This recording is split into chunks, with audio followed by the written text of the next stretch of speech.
Hey, we're live. This might be one that we get a lot of people on the back end watching because we didn't send out our normal few hour announcement, right? So, Yeah, crazy weekend this weekend. yeah, Lots going on. we've all Matt's got a new kid, Mhm. Alex is in Canada, you're traveling abroad, in Southern Yeah, I was in California. SoCal. We were Yeah. running this tournament here, so yeah, we got a lot of stuff going on. But Mhm. for those that do make it live, great. We're glad you're here, and for those that are watching it, in the future, hello. Yeah, for sure. For sure. So let's get caught up. What do you had a big weekend, man? Yeah. Yeah. So Friday night, I went down to Southern California. Ronnie and Kyle, the Pretzel Twinkie, were down there. So they got in on Friday. It's the beginning of show season. Mm-hmm. Show Yeah, they have the season, Game of like, Trade show coming up, I think, right? yeah, Gamma in Reno. So they're here. And then on Thursday, Ronnie and Kyle went to a bunch of local game stores to just meet with the owners and chit chat and network. Which would be, I mean, how many times if you're a brick and mortar where someone comes in and is like, "Oi, mate, I'm the owner of this big game store. Let me tell you." So I Right. bet you that's not something you're used to. But Ronnie likes to go and press the flesh. You know what I mean? Mm-hmm. Uh, Yes, be babies. I got the it. Yeah. yeah, be the salesman. And then I got down there Friday. So Saturday was like a big games day. Mm-hmm. Kyle and Ronnie came. I played some Kings. I played Dead Zone, which is I continued the Jeremy Duvall Deadstone strategy of just roll eights. Like I messaged Tyler Hey, Schultz the and I same was thing like, in Vanguard, right? Like if you could just yeah, roll eights, it doesn't really I was matter. like, what's so Mm-hmm. hard about this game? But me and Kyle played, which was super fun. Or Kyle P. And then Kyle Timberlake took me through some demo Armada.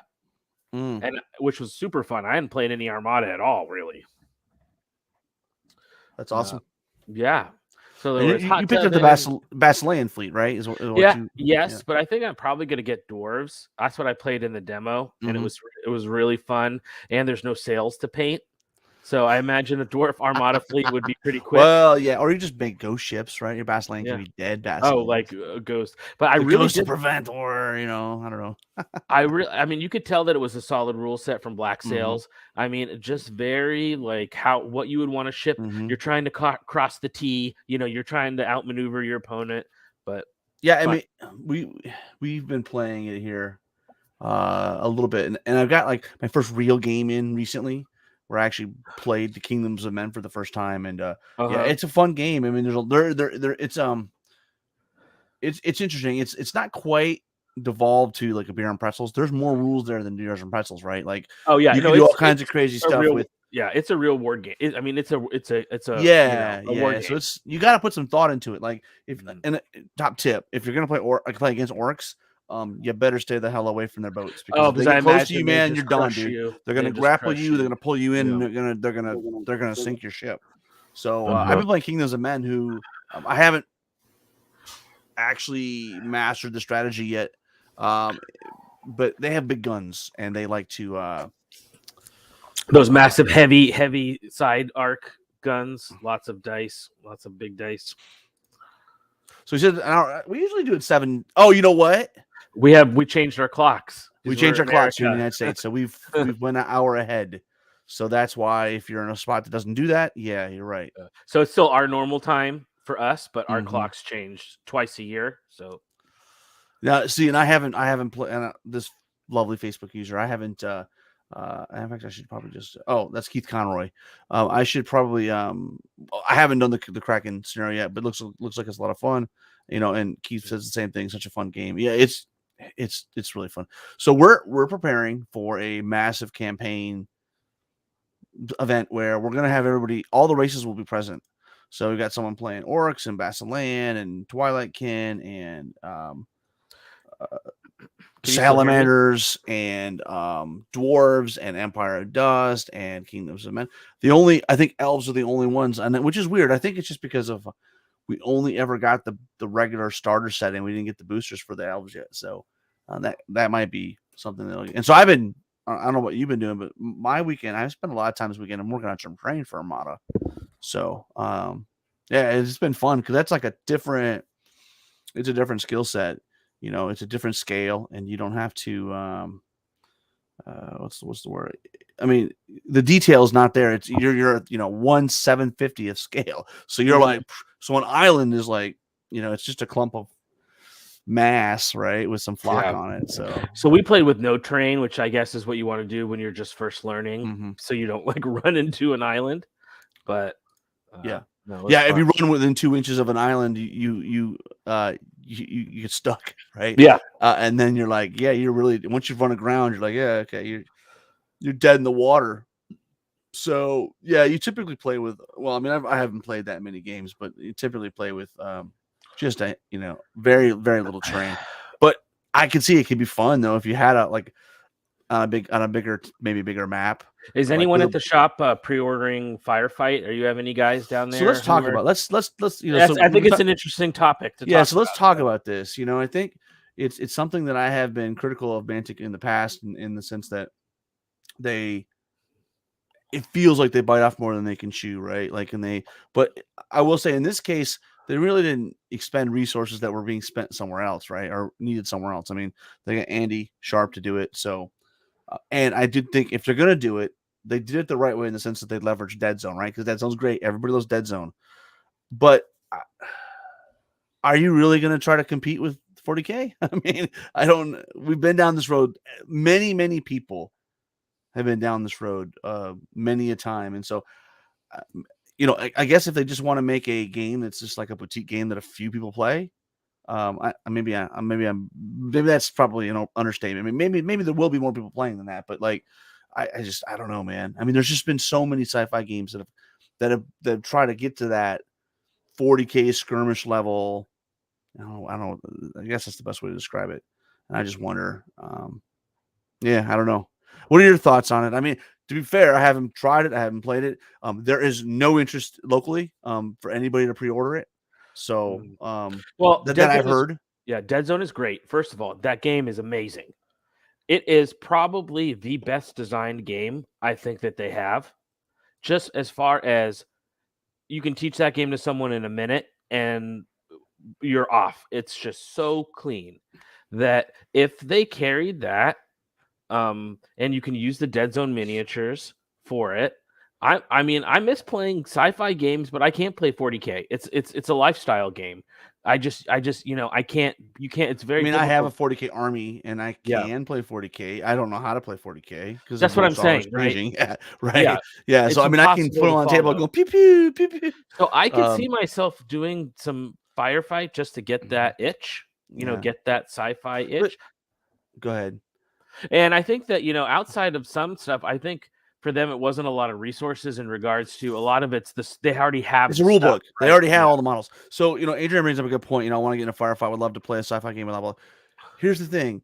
I already have that. It's called Legion. Like I play Legion and it's Oh, you freaking see, fat. So it's yeah. already like I already and on top of it, it's Star Wars. So it's like, I mean, so I get it, let's see what Paige has to say. What I find not interesting about Firefight is that the model choice is just one or two vehicles per faction. In Dead Zone, if you're more model, yeah, I mean, more selection, the better, right? The more selection you have, the more opportunities for divergent list construction and stuff like that. And I mean, I am going to do a Dead Zone strike team, and those are the exact same models that you play in Firefight. So Just I need more mean, of them, right? you just need But more of them. I don't know.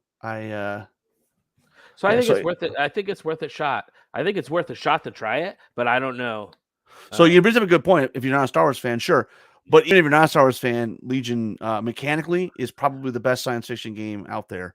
I don't want to say stolen, but it's taken the best game mechanics from all of the different games, from like a bolt action where you're pulling, activations and stuff, to I don't know. It's great. It's really awesome.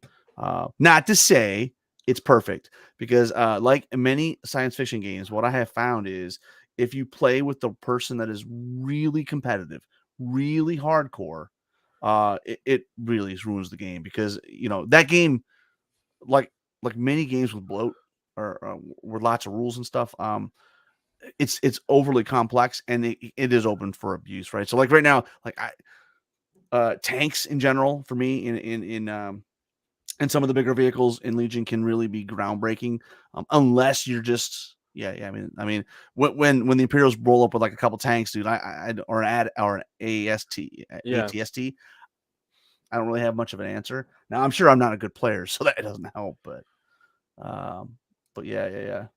So So I think I Alan, might go get the ahead. books. I think I'm gonna get the books at least. You know what I mean? And Alan's check out joined the us. Alan check out Blunt, the man. I rules. haven't talked to that guy in forever, man. Love Alan. And Alan, this is a hardcore ex-GW employee.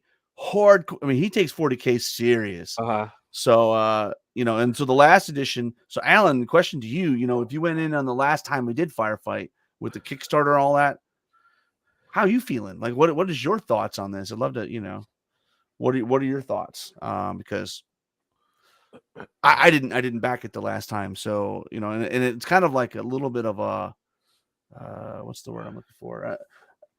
It feels a little bit disingenuous. I mean, because you made the game, you put it out there, and then you've literally scrapped it all the way back down to the bones and started over. Now, to be fair, we're only talking about rules. The models and stuff are all still functional, so that's something at least. Let's see here. Nikes. So I don't know what have you been hearing about? I mean, I think it's I've been hearing some people who are like, at first I was like, why would you even make that type of game? Just because but I think that they're coming from a point of where we're not going to try to dethrone them.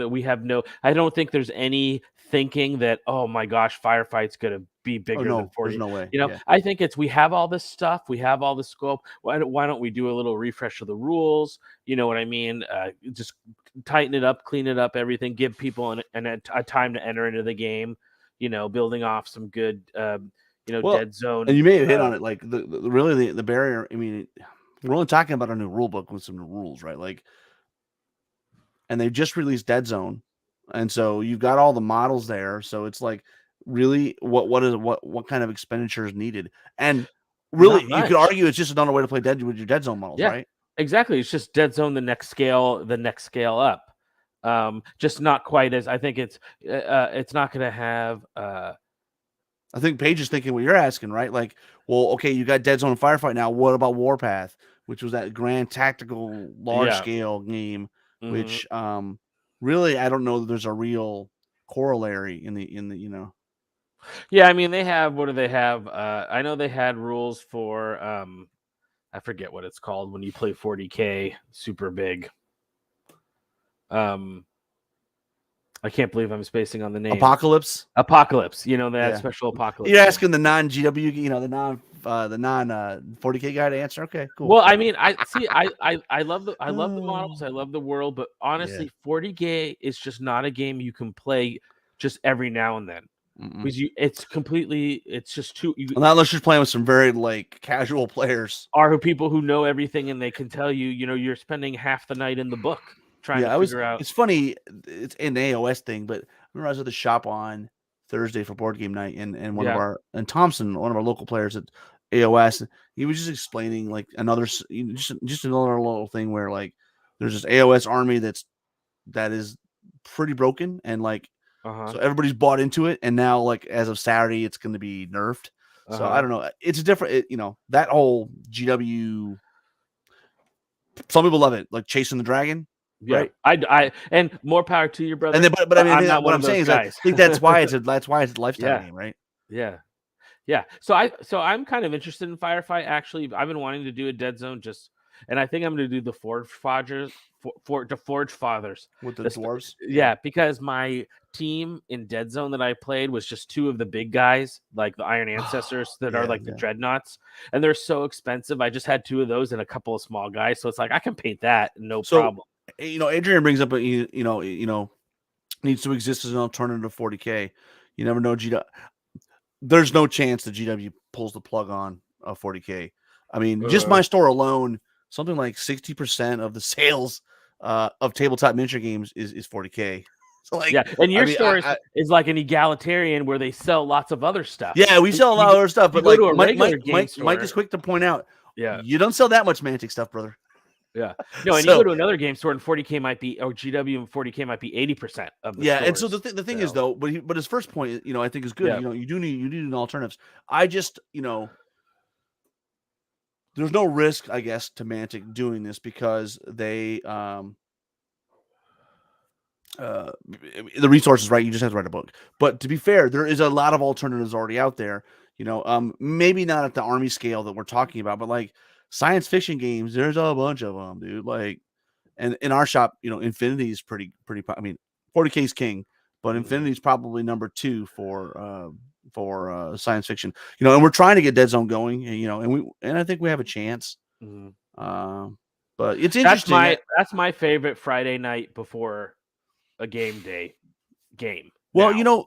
I would agree with you, but man, Armada's pretty fresh, and I think Armada's cool because if you're playing a Kings of War tournament, you can kind of stay with that fantasy feel. But no, I get it. Like the pack out is for I have like this little case with my minimum Dead Zone stuff, which is like just my strike team and dice and a couple of accoutrements, and that's it. But I play GCPS, so it's not. But Armada was amazing. I had a lot of fun this weekend playing some and talking about some of Mantic's other games. Like Armada was, was super fun. And one thing we didn't. Sorry to interrupt you. One thing we didn't bring up is the fact that Walking Dead is dead. So maybe from a SKU count on the shelf and stuff, maybe that's what potentially freed up, the bandwidth. I don't know. Yeah. Theory. Yeah. It's a crackpot theory, but it's a theory. So Alan says he's got 5 Kings of War armies now. Man, you need to come down and play with us, man. This guy's nuts because he's from Baltimore originally, and I think he's in Ohio still. And so he only plays like one Kings of War event a year, and that's Kings of Baltimore, which I think is a one-day event. So he drives like a long ways. And yeah, but Paige, you bring up a good point. Allows you to play 2 games a week. Funny, we'll get to this later, but we're actually playing our first Clocks of War one-day event. So that interesting should be interesting. How did your one day go today? Oh yeah, Saturday. Yeah, it went really well. Or Saturday. This is a frustration of mine, and I'm just gonna vent a little bit. Like, I need people to tell me they're coming. Like, we had 12 people, so I brought 3 tables of terrain, and I always have 2 at the shop, right? Like 2 that are just there. So I had 5 tables, right? But then like, there's just people that we weren't expecting, and I love it, but like, man, I wish Kings of War, and I don't think this is specific to Kings of War. I think it's a Wargamer thing, especially an older Wargamer thing. We just, I mean, I don't know. I don't know if we're gonna have to get to a point where we just say, if you don't pay up front, we don't have room for it. You like literally like sign up. Yeah, but anyways, to your question, yeah, we had 12 players. It was a lot of fun. I wrestled a long time with. Okay, so the last time we did it, I was in tournament mode, and I'm like, yeah, all right, I'm bringing my tournament list, and I raffle stomped 3 straight players. Yeah. But this time, I don't have a tournament coming up, so I went ahead and started. Let's pull the Kingdoms of Men out, and I went 1-1-1. So Kingdoms of Men are an interesting army. They are not good unless you play, unless you really lean into the guns. And to be fair, I had 2 cannons and a siege artillery, but like I will say, our buddy Becker from up in Minnesota at the last event I went to, he ran a thing with, I think it was mostly knights and a dragon Kingdoms of Men. So that might be something I try, which is just like a real fast Alpha Strike list with maybe Beast Cavalry. So I might try that. But like, I mean, I'll give you an example. In the last game where I'm playing my buddy Brian, like we played Kill, which was awesome. We used the random, big shout out to Dash 28, right? They got the map generator, they got the scenario generator. Just use their tools. It's just easy. So we line up, he lines up, and basically I shoot the piss out of him. Like my cannons for the Thirsty Tombs took out 2 hordes of Obsidian Golems, and But then he just got the rest of his army into my juicy center and just started pounding on me, right? Because he still had 2 rare earth elementals. He had the formation with the 2 the guys with crushing 1 and defense 4 and the elite bubble and all that stuff. So yeah, I mean, like the reality is, yeah, you can shoot stuff, but man, once you get into the Kingdoms of Men list, and then Snare and Phalanx only hold so far. So it was fun though. Dan Kamek, probably our best local player, won it, so that wasn't the big surprise. What was he playing? He's playing Ratkin. Oh, he had his dirty Ratkin list. Okay, yeah, really, I know he's been dirty. painting that he's on a dirty man. Yeah, he's super dirty. And it's fun because he got to play Devlin in the top table at the last round. And I don't know if you've ever. I know Devlin has seen the bad side of you, but have you ever seen this bad side of Devlin where he's griping at his dice, where he's really like real salty? So he's like, he's like, so Dan's like, you can just roll double ones. He's like, F you, no, I'm gonna roll these dice, and I'm. It's just like, oh man, it's just so. Yeah. He's seen like the top of Victory Hill, and it's changed him. And now yeah, it does. So yeah, we had a good time. We had 12 players. We had Rift Forge Orcs made an appearance. And I think he was 2 draws and a loss. I'm not sure. But yeah, that was Billy's army. Looks really great. If you haven't seen it, it's the death metal. He's been posting on our stuff. Yeah. Mm-hmm. But yeah, so we're gonna do another one next month, and we are gonna do Clocks of War. I mean, we can circle back to that, but really, I'm really curious to hear about Southern California shenanigans. So so it was crazy. I saw some things that I can't say in public, but it was lots of fun. We had a great time. I tested out the list that I'm taking to the Reno tournament. So that's not this weekend, but next weekend. I'm playing Basileia. Let me try to share screen. Chrome tab. Okay. This is the list you check? Yeah, this is what I'm taking. This is what I was playing down south, and this is what I am taking to Reno. So 2 Paladin Footguard troops with fragments, Aegis fragments, 2 Gur Panthers. I'm running my double knights, 1 with Brew of Strength and 1 with Sharpness. My double Ogre Palace Guard with Dwarven Ale and Chalice of Wrath. So similar to what I run in the past, but I've now have 2 regiments of Elohi. 1 with Slashing, 1 with Crushing. Nias. And the Where Have You Been All My Life? I can't believe I played Base Aliens for 3 years and never took you, Julius. You're an idiot, man. You are like a total idiot. Like that's like the number one thing that everybody takes. I just love Samarkris so much, and I only had 1 model. Samarkris is garbage compared to him, dude. Like he is a freaking flying dragon, dude. And he's defense 6, dude. Like you can just throw him into stuff, and you're like, good luck getting through him in 2 turns, 3 turns. And here's the secret sauce. So the 2 troops of Elohi have the buff to humans, where if they're in the same combat with humans, they get elite. And so does Julius. And Nias has the human keyword. My knights with Sharpness have the human keyword. So basically, that change made my army a lot better, because I always would take Paladin knights, and they would always almost do something, but they never would, just because they're only 16 attacks, etc. But you throw them in with the Dread Aura from Julius and with Elite from that Angelic, all of a sudden you're just punching the hell out of things. So and if you play in we're getting a special character at the event. Yeah, so let me show you the okay.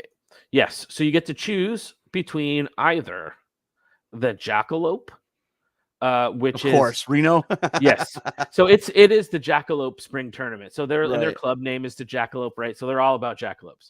So you can either choose one of these 2 options: a speed 7, hits on 3s, defense 5, 7 attacks, crushing dash 18, crushing strength 3, strider, nimble, vicious. So sort of kind of like a speed 7 like super giant, essentially, right? But just with not the random attacks.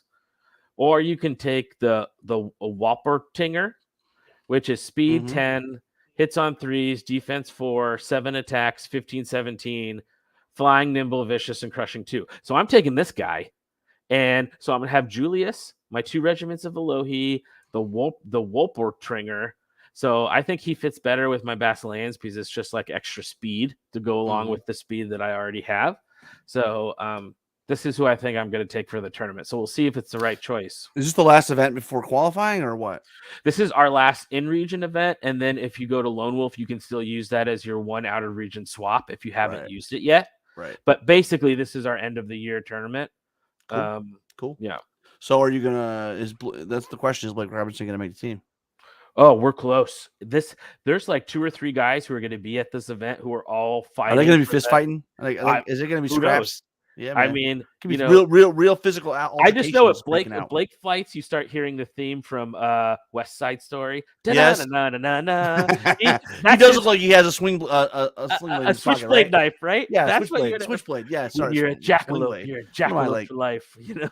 Yeah, a switchblade. Yeah. Well, he's got the sideburns, and that's why I've been begging him to come to Kings of Memphis. We'd love to have him down here. Oh, he'd fit right in. I mean, send him to Graceland. He can stand in front of the gate. Kyle's really excited, Pretzel Twinkie, because he's going to Kings of Memphis. So it's right. It's gonna be a lot of fun. We still have, I think, 4 or 5 spots. So if you're on the fence, Ellen Blunt, you should come down.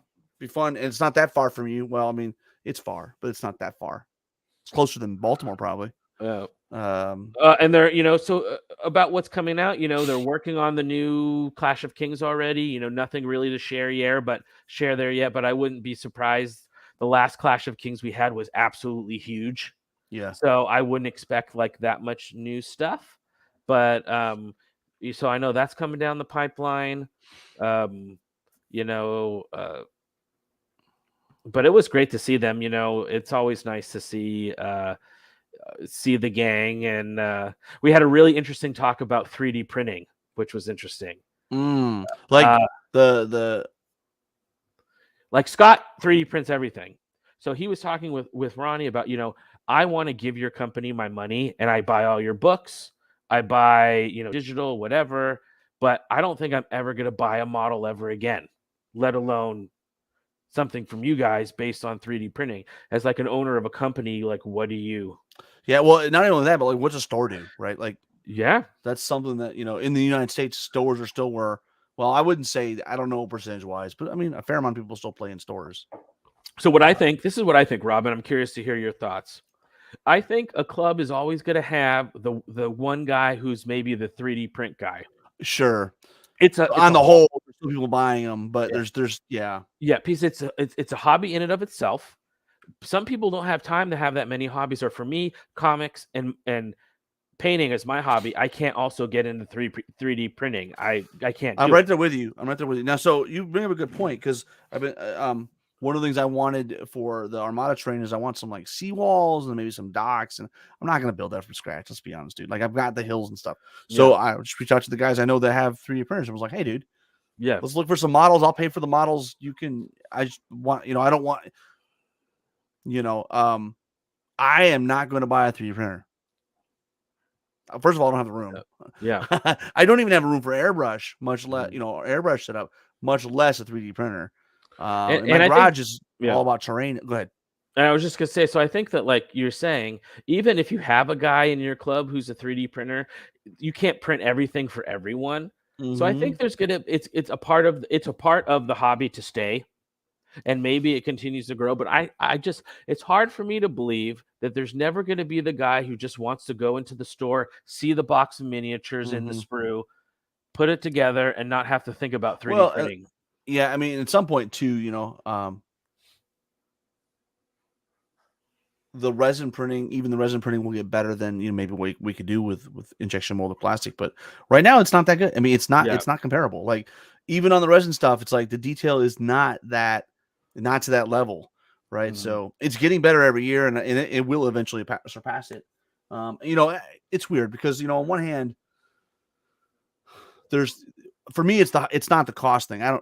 Cost really isn't that big a deal to me. It's the time commitment, really, which I guess you could argue is a cost commitment too, right? The space is a big one. Yeah. Now, we're not poo-pooing on 3D printed stuff because there's a hell of a lot of models that Mantic and other companies don't make.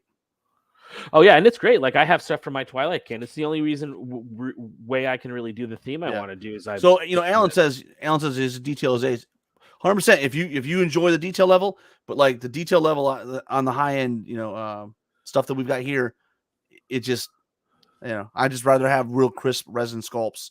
Now, you could argue that, well, some of the detail on it can be it depends on how the model itself was actually sculpted, right? Yeah. Because I think we're at a point now where I think you could argue that a hand sculpted model is really hard to the detail on a hand sculpted model is hard to compete with what you could do digitally now, right? Because you can zoom in like infinitely and really, look, I have this nostril and I have a nose hair, and so I don't know for sure. But we talked a lot about like world building and how important that is to get buy-in to miniatures that a company makes. You got to love the world because that's where those miniatures are coming from. Yeah. So I think Mantic has made a lot of great strides, but it's something that they're on the journey. They're on that journey, right? Yeah, people like to compare them with GW, but like I mean, dude, let's see where Mantic is in 30 years, right? Like, I mean, totally. It's hard to compare. It's hard to compare. And to be fair, I think GW is probably unique in that sense that there's very few companies that have been around. I mean, and we were talking. You learned about the world of that world by the characters first. So it wasn't so much here are the elves. Here's Tyrion and Teclis. Here's their story. The books. And then that's how the world is grown. Or you learned about dwarves from Gore-Tex and Felix. You know what I mean? Yeah. Or Bretonnian, through they had a bunch of novels that were, just great. So, I mean, and I think they're doing good in that. And I mean, where we are now compared to where we were a couple years ago, it's like night and day. So, but I think it's just it's a journey that they're still on.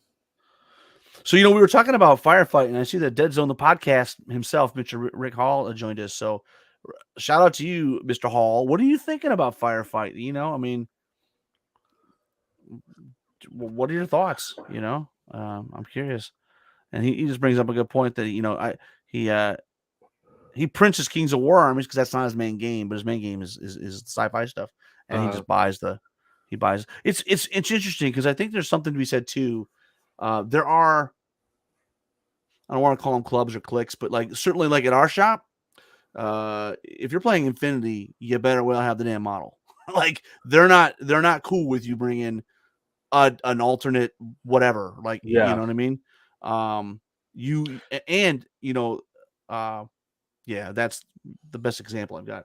But then I also should mention they have a 40K group up here called Fault Line 40K. Yeah. And like you can't even get in their club until you've done like interview games, and they like they interview you and they play you. I like it. Yeah. And then they look at your paint. Your paint has to be at a whole new level. Yeah, your paint has to be at a certain level. Oh my gosh. Because they want to play with like-minded people, which is I'm totally for. Well, that's and that's where I was kind of getting with it. Like it's not about like it really isn't gatekeeping. It's about making sure you're playing with people that are of the same ilk with you, the same passion, the same exactly. It's like having that dedication. You play a game, like what kind of game are we playing? Are we playing this kind of game or this kind of whatever? Right. So they find those people who like to play the same style as them. Right. Yeah. It's interesting because like even the 40K scene here, which is relatively big, they've had to put some rules in place for proxies and 3D printing because it was getting crazy. And Mike was finally like, dude, look, if you want to play this really broke army, then you need to be able to tell, because I mean it comes down to just like in Kings of War, you're gonna be able to tell what the hell you're playing against. And sometimes some of the armies people bring, you're like, I don't know what the hell. I give Kyle Poole shit about his Dino army.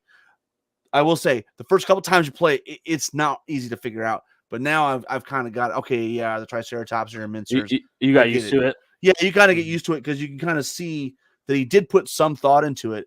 But when you first see it, it's just like, I don't know if you remember the Minion army from Warhammer a few years ago. Yeah, it's the same thing. My buddy Domus put that together with his buddy. It was Steve, is his name, and they to their credit, they gave people cards like for every unit. So like, this is this, because they were playing in the doubles event, and it was like Skaven and what are they call it?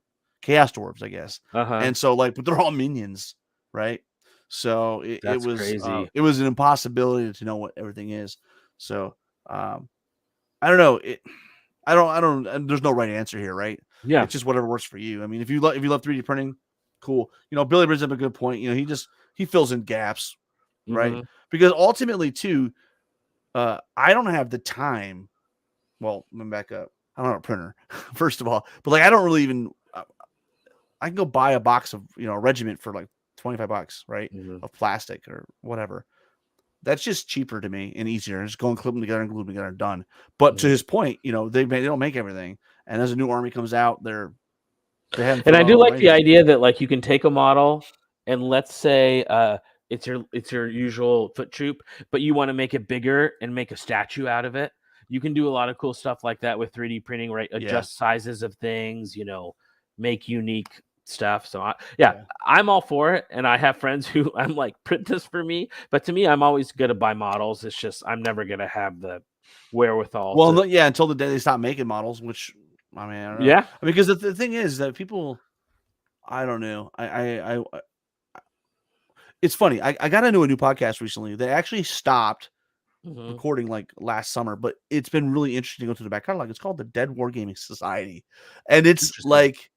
it's a podcast where they take an expert from a game, Uh-huh. and they just talk about games that have come and gone. And you know what? There's been a lot of games that no longer exist, and some of them, You're not playing Dark Age, Chronopia anymore? Chronopia, Vor, Yeah. uh, uh, uh, there's one that's actually going to come back out.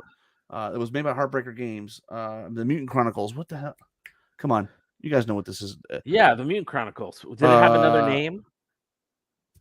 Because I no, remember that's the what's the game called though? It's uh is Warzone. that Warzone. Warzone? Because that was Right. popular for a while. Yeah. Yeah. So Warzone in the mid Yeah, we Warzone. played it when it came out with Heartbreaker Games, Target Games, and it was all hard plastic. And to be honest, the models were not great. And then I think they had another company that more recently did it, but they changed the scale and made it more realistic. So it'll be interesting to see what they do there. But Warpath was a great game, mechanically. Vor the Maelstrom, I still have my army. So if that ever comes back, I'm ready to play, brother. Do you know anyone playing? When I went to go play with those AOS guys down Yeah. in Redwood City at Game Castle, the store was filled with that Conquest stuff. Nobody. Like, Yeah. like I hadn't seen it in one So store. I think like up in Lansing, I think they've got some guys, Lansing, Michigan, they've got some guys Okay, playing it. but But they had like it. where Like we did, they had everything. yeah, they just counted the whole thing and they dumped it on eBay for I don't know, Okay, yeah, I 40, haven't seen anyone 50% playing off. that at all. Yeah. I'm Well, I curious think if anyone knows if there's a scene in the country somewhere where that's popular. well, I'd I be think curious. it's all about where you're at, and there's Yeah. only room be blunt. There's only room for one ranks and flanks game. Yep. Generally speaking, competitively, it's hard. If you're going to have a player's not going to typically play multiples of the same style game. Maybe I'm Yeah. wrong. Yeah. Yeah. It's interesting. But yeah, we had it here, and we had some guys from GW that were real big on it, and they were pushing it, and they got a bunch of people to buy armies. Mhm. And it lasted like maybe 4 months, and then it phased away. And Yeah. Mike ended up dumping all the inventory. Mhm. So I know they're going to have events in Adepticon, so I'm sure people will play it. And Oh, I heard at there's Michigan GT, they had like 4 or 5 people playing. yeah. So there is here. So here's my official why I'm not going to play Conquest. I play Kings of War. Yeah. Like it's the same rules author, right? I mean, it's just literally like mechanically there's too much overlap to play both those games. Mhm. And the differences that make Conquest different than Kings of War. If I'm going to play that style game, then I'm going to play Song of Ice and Fire. Because if I want to play with the sideboard and some of those other mechanics of like the heroes and stuff, Yeah. then I'll play that game. Because that one to me is significantly different enough from, and I can maybe just ruin my own point that there's really not room for multiple ranks and flanks games. But like here locally, we do have people that play Song of Ice and Fire, but like that's the only game they play, right? And there's no Kings of War players playing with them, and there's no crossover. But Yeah, it's just a separate group of guys. yeah, And and that's what there's they're playing. Yeah. maybe 6 of them, and they play, and they don't. They're like I think they mostly play Infinity, and this is like their non-lifestyle Yeah, game. yeah. With Infinity, Their you're talking about their side game. Yeah. yeah. So it's interesting because the models are cool. They're just number one, they're too big. They are too big for me. Yeah. The scale's like 32 millimeter or something, which Bigger. even I think bigger. Yeah. Song of Ice and Fire is big too. So Yeah, but it's bigger than Song of Ice and Fire. It's big. but I will say I've seen Mike did a Song of Ice and Fire army for Kings of War. He made a Kings of Men army with the Lannister models, and it's awesome. For single pose plastic miniatures, Yeah. the Song of Ice and Fires are pretty good quality. I Yeah. had some of those the Night's Watch guys. Yeah. No, and they make a lot of cool units. Like they have mammoths and they have ballistas and but what I'm the type of person though that won't mix and match. So if I'm going to do a whole army, it's going to be the whole range, right? Yes. Yeah. Because I find when you start to mix and match, usually the scales are slightly different. Like Westphalia, for my Kingdoms of Men army, it is 100% Westphalia unless I just cannot do it. So they don't make a Griffin, so I had to buy an Lance Ventures, and I think that's okay because the actual troops are the same model. But like you could argue that like a monster is the monster at the right scale. I don't know, like you know what I mean. Like it's not like you're comparing halfling to halfling. You're comparing Griffin to halfling. So yeah. So if it even if it was a slightly larger scale, you would be hard pressed to notice that. Yeah. No, it's when you're using like humanoids. Are there everything's a dwarf, but they're way different. Yeah. No, that makes sense. Yeah. It's interesting, we're in an interesting time, I think there's a lot of games coming out, and board games, tons of you played new board games lately? Not. We've still been doing like we got the Kickstarter, or not the Kickstarter. They did a special edition for Terraforming Mars that has all the 3D tiles. The big box. Yeah, the big box. So we picked that up and got that. And that's still our go-to board game. And then I'm working on painting the Dungeon Saga stuff. Right. So I'm going to be running Dungeon Saga for my wife, her two friends, and my sister. And then I'm going to be the Overlord, the dungeon. I see John Green's comment. Yeah, I see some loot. He's talking about my small. To be fair, it's not that big of a board game collection. There's only like 2 shelves there. We actually just picked up. So you know who Restoration Games are, right? Yes. Yeah, you're a fan, right? So yeah, Fireball Island. Yep. So they redid one called Downforce, which is a racing game. Okay. And they changed some of the mechanics so that it's card driven now. And me and my buddy Wade played on Thursday night, and it's so much fun. It's fun. So, and it's like $25. It's at Target. And it's like a Formula One style game, but it's not just racing in the sense that you're trying to get around the track. I mean, you are that. But there's like you start with an auction mechanic, so you're auctioning off who is going to control or who's going to own each of those cars. There's like 6 cars, and so the benefit of owning a car is that you get a special ability card to choose from. But the thing is, if you also own a car, you're not the only one. Anybody can move the car because the cards have like a card might have 4. It might be like 6 orange, 2 green, 1 yellow, right? And then you move all the cards, all those cards together. So anybody can move the cars. But when you're looking in your hand, because you get your hand, you're looking at it, you're like, oh, I have a lot of high black movement cards. Then you're like, well, I might want to auction. I might want to buy. I might want to bid and win for the black card because I have the cards to move quickly, right? So there's this auction thing. What's cool though is you auction off. It's a blind bidding thing, and that comes off your winnings at the end. So like if you spend $60 million to buy the black car, and actually the first time I played, I won 4 out of the 6 cars. And I was like, oh, I don't know this is going to be. So you spent all the money. Yeah, but the benefit was I had 4 special ability cards that I could pick. So I had 4, and you get to keep 1 for the race. And then the other thing that happens during the race is there's like these yellow lines at 3 spots. Right when one car crosses the yellow line, everybody does a silent vote on who they think is going to win the race. It's like you're basically gambling at that point.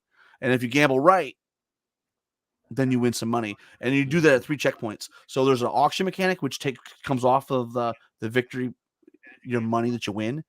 Then you can win by gambling so if you guess correctly, you can earn money. And then obviously, if the cars you own win the race and come in second, third, fourth, there's payout for 5 spots out of 6, and so you can earn money that way. But it was really an interesting mechanic because it's sort of like, well, how much do I commit at the beginning to buy cars versus, because I mean you're putting out a lot of money in. When did that originally come out? Because when I worked at the game store in the late 90s, yeah, it's been out for a while.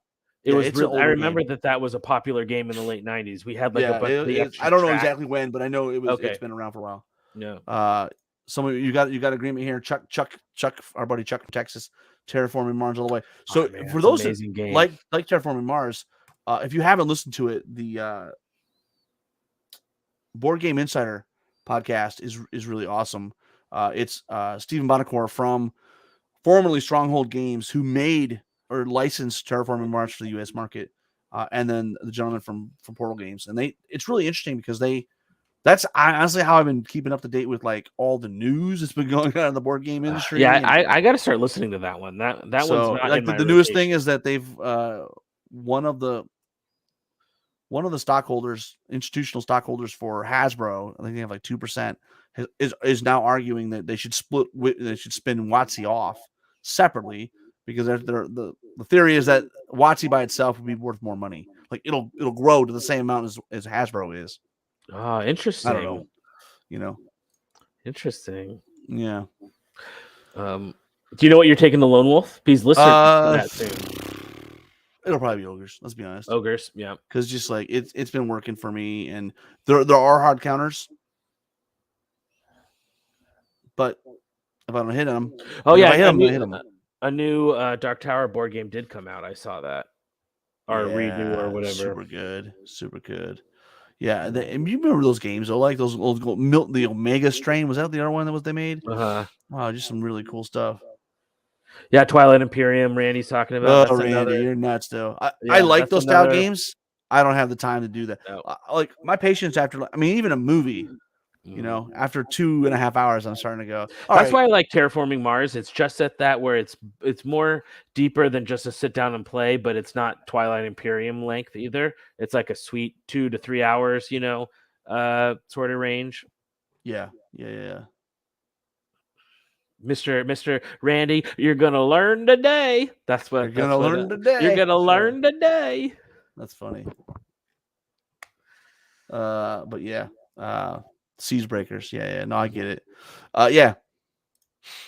I mean, it does what it says on the tin. It wants to walk up, punch you in the nuts. Yeah, makes sense. And if you let it do it, then they are. It's funny. We thought they were.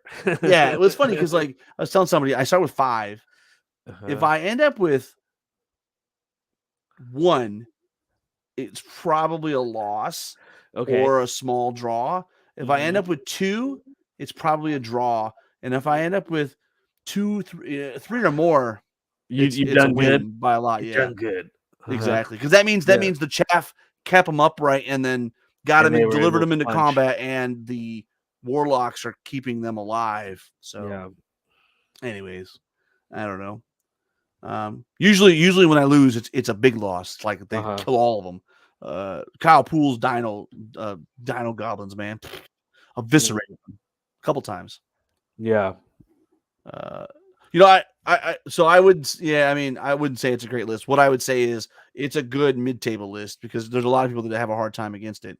But like once you get to the good players, if they've got the tools, they're just a bunch of tin cans. They can open it. Like for example, Varninger, they don't have any problem opening up Defense 6, right? They got so many crushing 2 or higher stuff that moves faster than them. So, and ogres are now good enough list that now people now have to plan to face them. So if someone faces all Siege Breakers, they're going to have a tool. Okay, what do I do? Alchemist Curse is one, right? Because it's a really good, strong army. So then that just means that the better players are now going to think about, okay, what do I need to have in my list? So if I face this at a tournament, I have a chance to do it, deal with Defense 6. Right. So we are planning a Clocks of War tournament on the next event. So,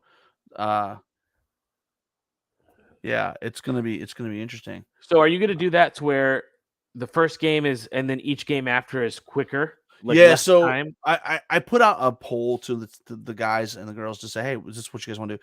We were Uh-huh. gonna play like I think 6 games.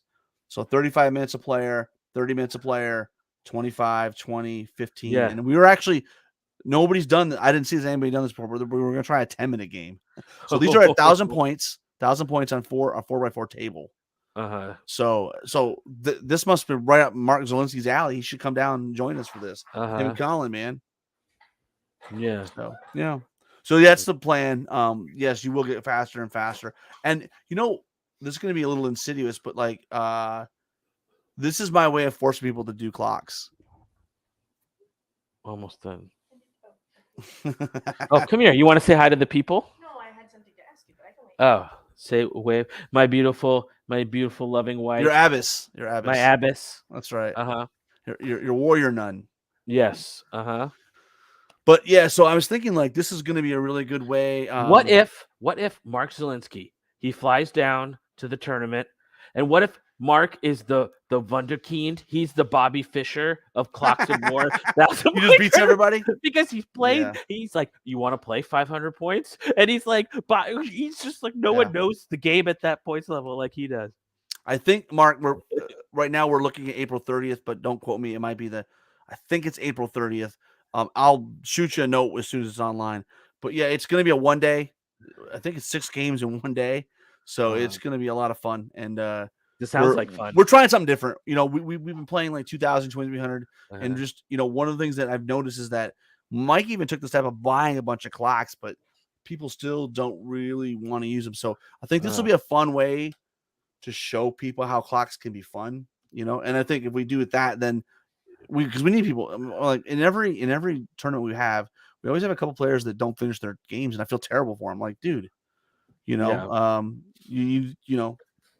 So it's an interesting way, like you say, a fun environment to show them that it's like the kid getting blood drawn. It's like, it's okay, it's not that. Touch the clock, it's okay, it won't hurt you, and then they'll use it in like a regular game.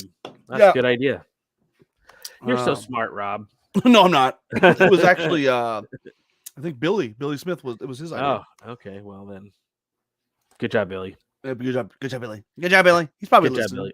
Yeah. Good job, the Billinator. Yeah. So yesterday, Dan Kamick took it out, and then our buddy Taylor Gwilliam your Padawan. Your Padawan. He came in last. So. Yeah, it was funny because he won our 4 when we only had like I think 4 or 6 players in one event. He won it, and we're like, oh man, you turned a corner. And then, but to be fair, he played some tough players yesterday. So and he's playing Abyssal Dwarves, which are not forgiving. Well, yeah, I mean, you guys have good local players there, so it's like you're gonna play some real people down there. You certainly are. You certainly are. Well, awesome. We're coming up to time. You got any final thoughts? I know. So on the podcast, this Wednesday, we'll have a Twilight Kin Army review with you, Mr. Hildrew, and Kyle Pretzel Twinkie. Yes. And really excited. Promise, and I've heard all the background. Yes, we did have someone on the Night Stalker review that did have a clicky mouse.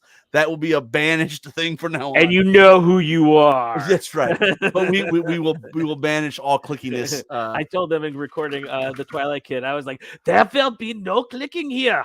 Right. No yeah. clicking. So it was, it is what it is. And trust me, if you thought it was bad to listen to or distracting, try editing it. It was 3 hours, my friend. And I guarantee you, I took out as much as I possibly could, but we're using StreamYard now to record the podcast, and everybody's on one channel.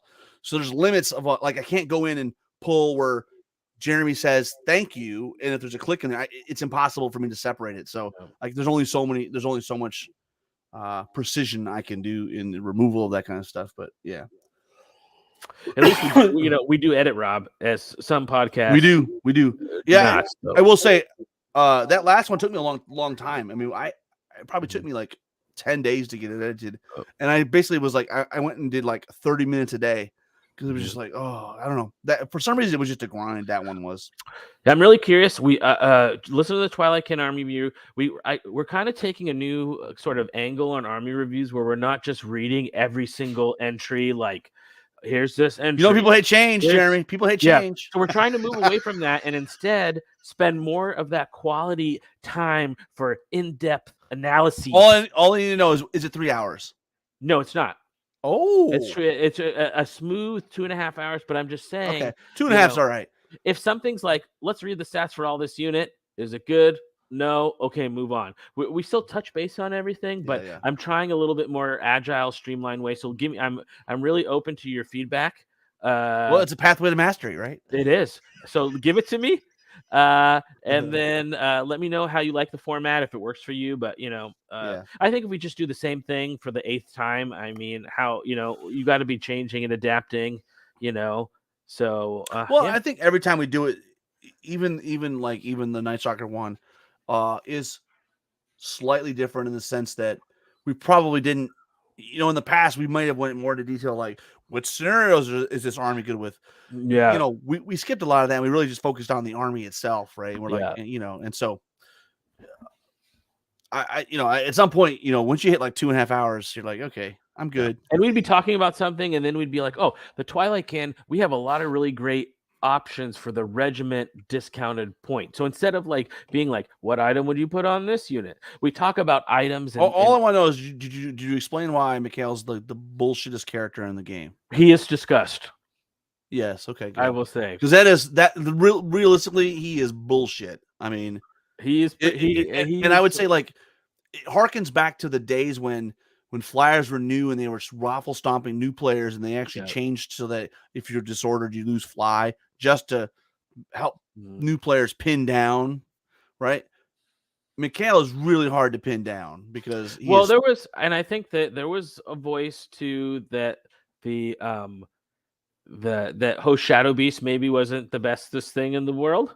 So he didn't even get it all. He doesn't need it because he doubles his attacks against Titans, monsters, and heroes. I think people will figure it out how to deal with him. He's a type of unit that just hasn't been in the game at all, really. So I think people just aren't. Yeah, I mean, you know how you deal with it. You punch him in the face, but you gotta catch him first. Yeah. Which he's still only -16. I mean, he's defensive 5. I mean, he still is killable if you can get a hammer into him, but you got to be able to speed 9, right? Yeah, he's tough. He's tough to get. Speed 9, and what's he start with? Like 6 attacks, 7 attacks? It's 6, I think. And it doubles against all heroes, titans, and monsters, right? Yeah, it's all the big stuff. Yeah. Mm-hmm. Well, but heroes. He's Dread. He's heroes too, right? He's Dread, Elite. He's Dread too. Elite. Yeah, he's got all the rules. Yeah. So I mean, he's one of those pieces that's just all around. I mean, I don't have him in my master. He's expensive. Because he is expensive, exactly. But he's one of those things where it's like certain armies have that. If you have an extra 220 points or however much he is, it's a lot of the same discussion you have with Lady Ionia, right? Like, you could just pop. She's expensive, man, and she's hard to kill. But if you just ignore her, is she really going to get the points back? Maybe, Yeah. Well, awesome, man. It's been a good chat with you, man. It's been fun. I'm glad to catch up. And we've got, like I said, Twilight Can on Wednesday, and then you've got some recording stuff that you did down there with Ronnie and company. And then I'm gonna have the tournament coming up. Reno is gonna have so I'm gonna have an episode recap there too. So I'll have an episode with a bunch of stuff coming out. I'm planning at some point too to go back to the hobby shop and get recollect the guys and kind of all right, guys, we've been at this for a year now. Where's your armies at? What's painted? Exactly. So I want to do that. I'm gonna So over the next couple weeks, I'm gonna try to get some more stuff out for you guys. And then the Twilight Can review is coming out soon. So let us know. Do we know what army? Jeremy at Yeah. Do we know what army? What we're gonna? Maybe should we do another poll and see? We should because I'm ready. I actually don't. So I would rather get more of those recorded because that's the hard part. Yeah. Well, editing is a problem, but once they're in the can, it's like okay, I can. So maybe we'll do another poll and see what armies you guys want to hear about. Maybe we should do that tonight. Post up there and get people's opinions on what should be next. Yeah. I mean, what we were trying to do, ones that, at least for me, where we didn't have them. The fact we didn't have orcs was a huge oversight on my part. I was like, oh my god, and then we didn't have Night Stalkers. I'm like, oh, we didn't have Night Stalkers. So I was trying to get ones to fill in the big gaps, but maybe now we can go back and look and see. And for those who don't know, there's actually, if you click on podcast, there's actually a tab that says Army List or Army Reviews. And you can get to all the army reviews, and they have the links to all of them, which is awesome. Now, if you listen to the Herd one, that's from 4 years ago or something. So it might not be very good. Yeah, but it's probably not going to be relevant. Yeah. no. So But- Austin, you want to take us Okay, out but- tonight? Yeah. Remember. Oh, here, come here. Tell the audience to always keep countercharging. Oh, I was gonna. My wife won't even come on camera, so it's fine. Yeah. And my What are you daughter gonna is- do? I tried. You tried. Say it as good as you do. Oh well. As they say, she says she doesn't say it as good as I do. So Oh, is that with right? that- Oh, wow. with that's that funny. note, remember, always keep counter charging. Awesome. Thanks, everybody.